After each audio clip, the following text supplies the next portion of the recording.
لما النتيجة بتاعتك تطلع وابوك يجيله تليفون. اقعد يا خالد، امال انت على كده النتيجة بتاعتك هتطلع امتى؟ ايه نتيجة؟ ما المقصود بنتيجة؟ ايه نتيجة دي؟ الشهادة يا حبيبي، الكحك ابو سكر. الشهادة لا ما انا عارفها دي، ما تقلقش. عارف الشهادة وما قلتها ليش ليه؟ طب قولها لي طمني. اشهد ان لا اله الا الله. وحياة امك بقول لك الشهادة هيقعد، الشهادة بتاعت الامتحانات. ايه لا عرفتها دي يا ابويا، لسه بدري عليها دي خالص، انساها انساها دي مش دلوقتي. لا والله اصل في ناس بيقولوا انها طلعت بدري. نهار اسود، هو عارف منين؟ لا لا لا سيبك منه، ده كله بلح مفيش الكلام ده. طيب ماشي. ايه ده؟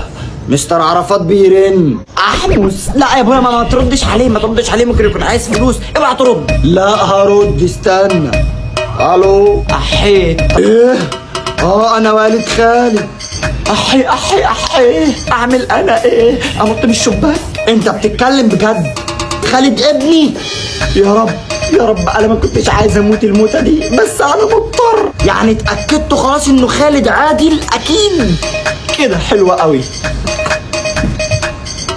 تمام، الف شكر يا استاذ، ربنا يبارك لك، مع السلامة. قد يا خالد، مبروك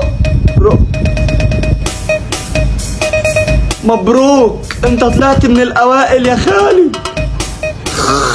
بعد ما موت